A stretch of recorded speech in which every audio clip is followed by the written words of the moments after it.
I'm Abigail Galvan. Welcome to EWTN Pro-Life Weekly. Today, the Biden-Harris administration is taking a major step to expand contraception coverage under the Affordable Care Act.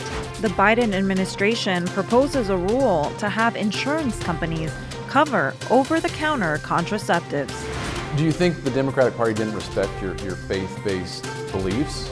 Well, when they censured me and wouldn't seat me as a delegate based on my pro-life position, and again, I wasn't asking them to agree with me. I was just asking them to respect that position that I held my whole life.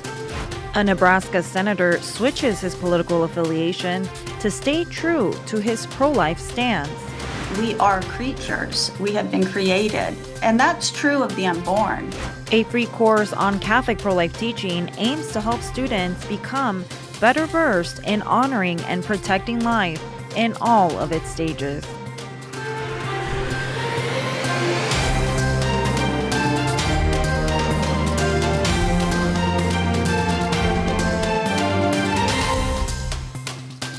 This new action under our administration would help ensure that millions of women with private health insurance can access the contraception they need, including over-the-counter contraception at no cost.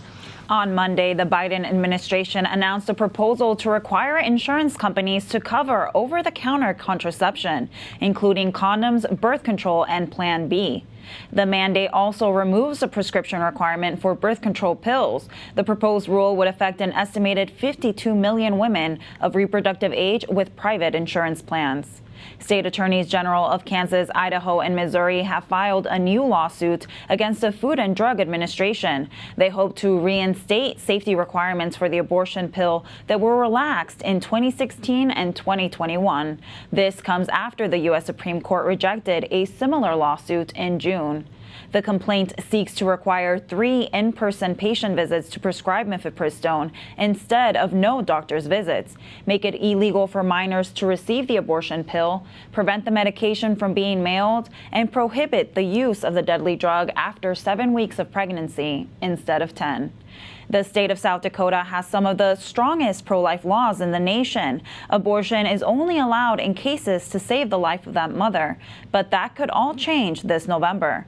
If Amendment G passes, it would establish a right to abortion in South Dakota's state constitution and override existing pro-life laws. The amendment allows for unrestricted abortion in the first trimester and for some state regulation of abortion in the second trimester, but only in ways that are related to the health of the mother. In the third trimester, the state may regulate or even prohibit abortion, but there is an undefined health exception. The wording is so loose that it would allow abortion up to the moment of birth. Kelsey Pritchard, the director of state public affairs for Susan B. Anthony Pro-Life America, who lives in South Dakota and spent 7 years working in the governor's office there, joins us now to talk about work on the ground to inform voters. Kelsey, thank you so much for joining us. This amendment, like so many others, is very broadly written and offers no real definition of what the health of the mother and health exceptions actually mean. Can you explain the dangers of such broadly written language and what it could lead to? Yeah, this amendment, like all of the abortion amendments in the states right now, was written in a very deceptive manner, and that was intentional to confuse voters and to trick people into voting for these very extreme ballot measures. Essentially, what it does is allow all trimester abortion through that health exception that you mentioned. The Supreme Court has said that a woman's health includes not only physical health, not only mental health, it also includes familial health and age. So a woman could be too old, too young. A woman could have a child already. A woman could not have the father in the picture, and this could all qualify for an abortion under that health exception. And the kicker is that the abortionist is the one who would decide whether a woman meets this health exception. And so we have a very, very extreme amendment in front of us, and to go from a state that protects life at conception to allowing abortion in all trimesters is just, it's very extreme. And they're really trying to turn us into California here in South Dakota. And we're trying to wake people up and let voters know what exactly will be in front of them. And what exactly are you hearing on the ground from pro-lifers and pro-abortionists alike? People are appalled when they realize how extreme this measure actually is. And also the fact that it would take away health and safety protections for women and girls. It would allow abortion businesses to come operate in this state without any regulations from the health department, from the state, and that would put women and girls in danger. It would also get rid of parental rights. So a parent wouldn't have the right to know or have a say if a daughter was seeking an abortion, and it's going to force taxpayers to fund abortions. So we're talking about, abortions at any point and elective abortions that would be funded by taxpayers. This amendment would make our state far less free and be an intrusion upon the rights of the unborn and the rights of South Dakotans generally. Now, South Dakota has some of the strongest pro-life laws in the United States. Do you think South Dakotans will show up on Election Day to protect their state's pro-life laws? It's going to be very close. Based on the polling that we're seeing, things look pretty neck and neck. And so it's very important that people are aware of what is involved with this measure. And if Catholics, if evangelicals show up on Election Day and we vote for life, we will win. And so it's all a matter of showing up and exercising our right to vote and understanding that it's not just an election, a normal election year. Lives are actually on the line this election and in South Dakota. Do you think there's any chance the ballot will pass? It's possible it will pass. I think we have a good shot at winning, though, and that has to do with the fact that the ACLU and Planned Parenthood haven't poured in millions in South Dakota. The funding is actually pretty equal in South Dakota, and outside groups are more involved in states like Florida, where they can profit more because of the higher population that exists there. And so we have a shot here. That should energize people in South Dakota, and the fact that we can win this fight, we could become the first state, one of the first states to defeat an extreme abortion ballot measure. We all need to get involved, and we all need to pray for our state and pray and ask God how he would use us in the last few days before this election to let people know how extreme this measure is and how we can protect life. Amen. Thank you so much, Kelsey. Thanks for having me. Don't forget to check out the Catholic News Agency's interactive map on state abortion ballots. Head over to CatholicNewsAgency.com and scroll to the bottom. A Nebraska state senator has put his pro-life beliefs rooted in his strong Catholic faith before party loyalty. EWTN correspondent Mark Irons sat down with Senator Mike McDonald in Omaha, Nebraska, to talk about the strong convictions that led him to change political parties. Senator Mike McDonald, thanks for joining us here. Thanks for being here in Omaha. You've been a pro-life Democrat your whole life, but recently it seems like that's gotten you into some trouble. Tell us about that. Well, yeah, I was consistent as a pro-life state senator, and I wasn't asking the Democratic Party to agree with me. I was just saying that, respect my faith-based position, and you don't have to change your position, but respect mine, because I've been consistent, a pro-life Democrat my whole life. His political identity is one thing, but faith comes first. Lifelong Catholic, Nebraska State Senator Mike McDonald, making a politically rare move, changed party affiliation and became a Republican earlier this year. He felt he wasn't left with much of a choice. In 2023, McDonald was the only state Democrat to vote for a Nebraska law that restricts transgender procedures on minors. The same law provides protection for unborn children at 12 weeks of pregnancy. If it wasn't for your pro-life vote, the ban on abortion after 12 weeks in Nebraska wouldn't be in place. Yes, it would not be in place if it was not for my vote. That vote didn't sit well with fellow Democrats, and the state party decided to censure him, meaning he was formally reprimanded. McDonald was also condemned at the county level. In effect, he says he lost the needed resources and support of the Democratic Party. Have you lost friends over this? Well, I know there's people that are definitely upset with me, and they no longer want to talk, and I understand that based on that's their decision, but it's not going to change my position. The Nebraska Democratic Party cited McDonald's voting record as the reason for censuring him, stating it adversely affected the reproductive rights of Nebraskans and the rights of transgender individuals in the state.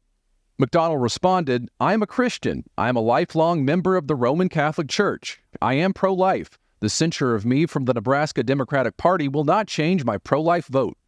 Does your faith inform your politics, or does your politics inform your faith? Well, I would say my faith informs my politics. I mean, my whole life is based on my faith. And if you look at, if it's, again, family, friends, and neighbors are more important to me than an elected position or a political party. Being a member of being a Christian and a member of the Roman Catholic Church is more important to me than a political party. As you've moved from the Democratic Party to the Republican Party, are there some ways you're seeing that the Republican Party could be better on the life issue? Oh, I think, again, both parties can be better on the life issue, and I haven't changed as a registered Democrat, registered Republican. The point is, I still am pro-life. What does it mean for you to be pro-life? What does that mean? Well, I think the idea of being pro-life is from conception and natural death and in between. It's that idea: how can we make life better for the people around us, and how can we serve them? And I think God gave us all great individual talents, but He didn't give us the same talent. And for us to work together to make things better for the people around us, I think we have to come together and utilize those talents. What have your views been on the death penalty? I'm opposed to the death penalty, and I made that clear when I was running, when I talked about being pro-life from conception to natural death. When Senator McDonald considers his own life, a core part of his identity is wrapped up in St. Thomas More Catholic Church, his parish in Omaha, Nebraska, where we met him. He showed us pictures from his childhood when he attended St. Thomas More Catholic School next door. You were baptized in this church. You still worship on Sundays at this church, and you said you'll probably have your funeral at this church. My funeral mass will be at this church. Yeah, I'll have all my sacraments in this church. Got married in this church, and yes, every one of the sacraments. My son was baptized in this church. It's been a big part of your life. Oh yeah, definitely. My parents helped start this church in 1959, and with a number of other families. But yeah, it's been really important to us as a family to be part of St. Thomas More Church. The parish patron saint, Thomas More, loyally served King Henry VIII as England's Lord Chancellor, but he would not support the king's rejection of the Catholic faith and its teachings. As a result, More was put to death. St. Thomas More chose faith over political allegiance. Do you think about that often when you consider your own story here? Well, I think as a kid, you go to St. Thomas More, and of course they teach you about St. Thomas More and his sacrifice. And he said it the day they executed him. He said, "I remain a loyal servant to the king, but to God first." And I believe we all should take our religious beliefs above, political parties. And I think that informed conscience based on my religious education and still being a member of St. Thomas More Church. I'm a lifelong, I'm a Christian and a lifelong member of the Roman Catholic Church, and I'm proud of that. Senator Mike McDonald, thank you so much for taking the time. Thank you for being here. Welcome to Omaha. Along with standing firm in his faith conviction, Senator McDonald also refused to vote in favor of changing the way Nebraska counts its electoral votes. His decision could have a major impact on the outcome of the presidential election. EWTN News and Death will bring you that part of the story next week. On Tuesday, a coalition of doctors and medical organizations launched the Women's Healthcare Declaration, calling for accurate information about abortion to be given to patients. They are urging agencies, medical boards and leaders, associations, and hospitals to accurately communicate state laws about abortion and pregnancy complications. There are those who are spreading deceptive and inaccurate information about state-level laws that prohibit intentionally causing the death of an unborn child. They claim that without a highly permissive approach to induced elective abortion, it is impossible for physicians to treat women facing serious or even life-threatening pregnancy complications. Nothing could be further from the truth. The declaration calls on state and federal policymakers to enact changes to restore the medical standard of care for women. Joining us now is Dr. Robin Perucci, who is a wife, mother, clinical neonatologist, and medical director of a 50-bed NICU. She is one of the signers of the declaration. Dr. Perucci, thank you so much for being with us today. This declaration calls for all healthcare-related entities, from government agencies to hospitals and doctors, to provide accurate information about abortion and state pro-life laws. Why do you think there's been a lack of proper clarity about state laws? Well, I think, first of all, thank you for having me. Boy, when it's such an emotional issue, inaccuracies are easy to have out there, but we can't let them stand. Women deserve to be treated well. Excellent medical care that is compassionate is baseline of what everyone deserves, women and their babies. And this information just needs to be out there. The declaration calls out the widespread use of the abortion pill and the relaxed rules by the Food and Drug Administration to take the dangerous drug. What are the consequences you've seen from these relaxed regulations? Well, women have suffered everything from death to near-death experiences. It also sets them up for problems with future pregnancies if something like RH exposure is not caught. This is not like taking Tylenol. This is serious medicine. And with the deregulation that the FDA enacted, women are literally put in danger. And they don't do this for other drugs. Dr. Perucci, you've dedicated your whole life to the medical profession. What impact do you hope this declaration will have? I'm really hoping this is an olive branch. There's so much that we agree on. No one that I know of shows up to intentionally harm anyone. And yet that's the result of information that's inaccurate. So we really want everyone to know that the FDA needs to put back the normal regulations that it would do for every other drug, and that the laws never get in the way of physicians intervening when there's any patient that needs help. If a woman has suffered from a miscarriage or an abortion, there's nothing out there that says we should not intervene. In fact, we must. We swore an oath to do no harm. We intend to honor it and invite everyone else to do so. That's incredible. Dr. Perucci, thank you so much for being with us. Thanks for having me. Coming up, the pro-life messages on the pulpit. We share some of the homilies from parishes around the U.S. during Respect Life Month. Plus, learning the church's teaching on the dignity and sanctity of life, all for free. We speak with a professor leading the curriculum.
Obviously, abortion is about the mother, and obviously abortion is about the child.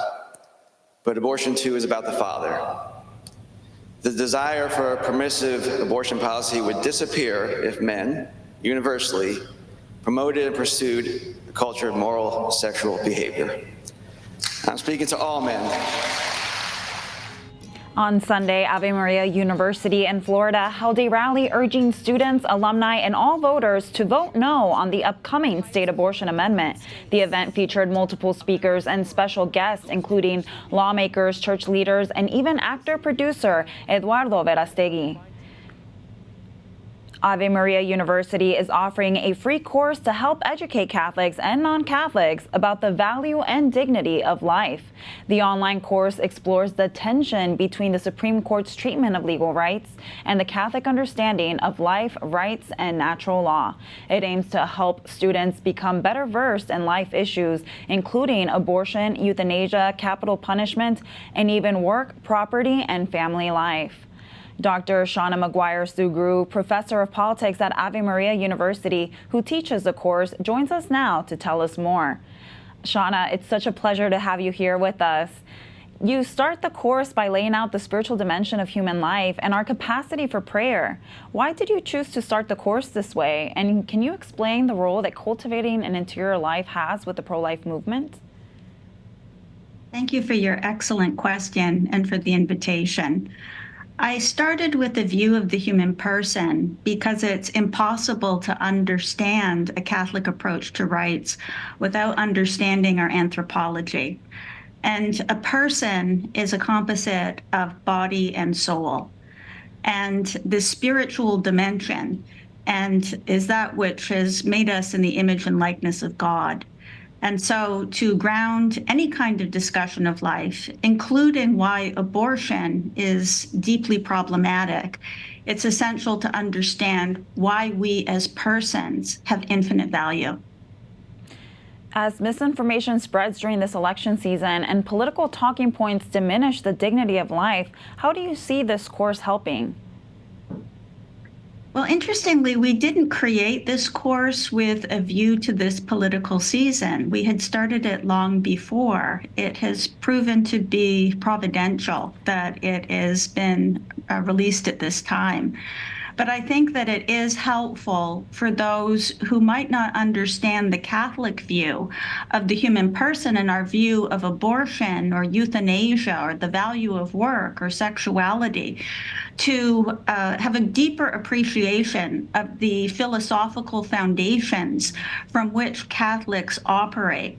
I hope that it's going to help other people be a little bit more thoughtful about their underlying assumptions and to have a greater appreciation of the incredible patrimony of the Catholic faith from which we're drawing in discussing these issues. I think we could all use to be a little bit more thoughtful.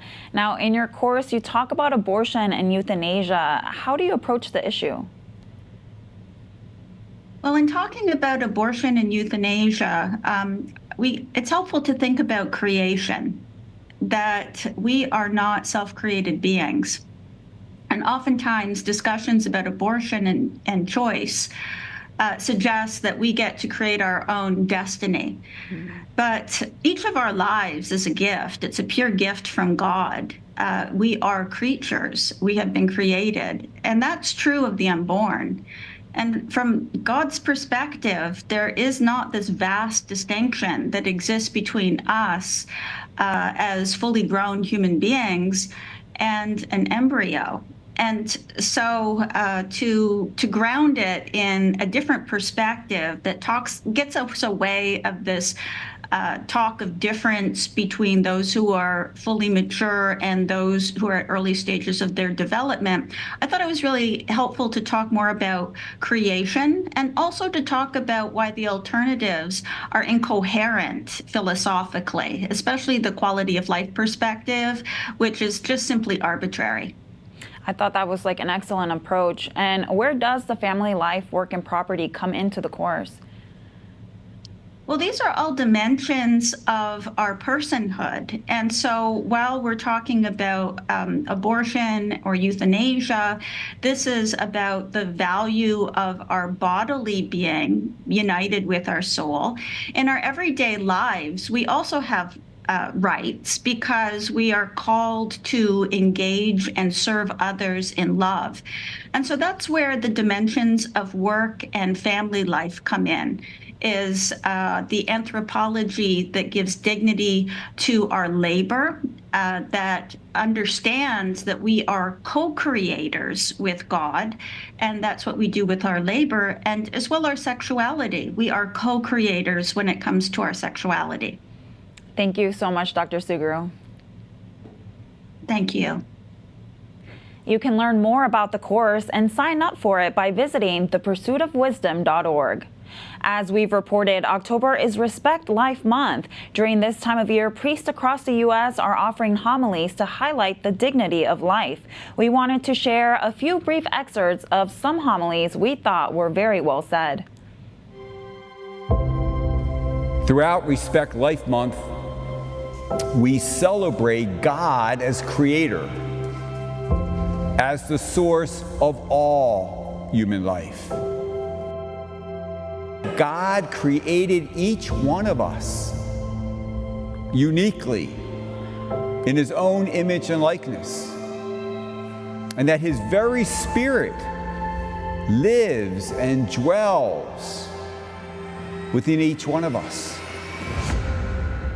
That's why we say and believe that life is sacred from the moment of conception to natural death.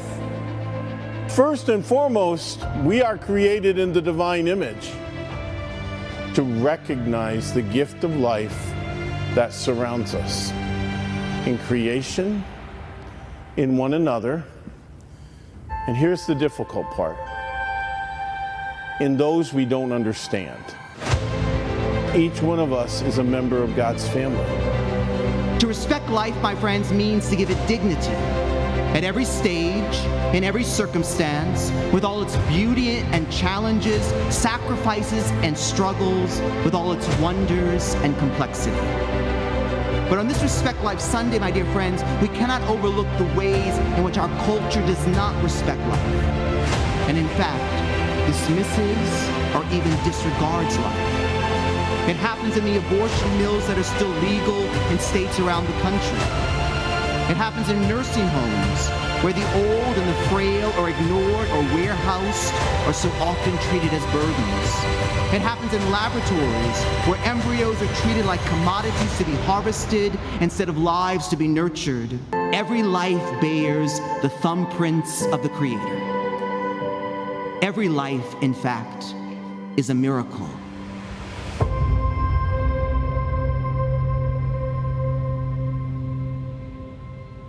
Respect Life Month is an annual observance. The United States Conference of Catholic Bishops provides materials and prayers to help Catholics understand the gift of life. Visit respectlife.org to find out more. That does it for this edition of EWTN Pro-Life Weekly. Be sure to like us and follow us on our social media channels. You can find us at EWTN Pro-Life on X, Facebook, and Instagram. And sign up for our newsletter, The Pro-Life Pulse, EWTN.com/pro-life. Remember, life is a gift. Your life is a gift. God bless.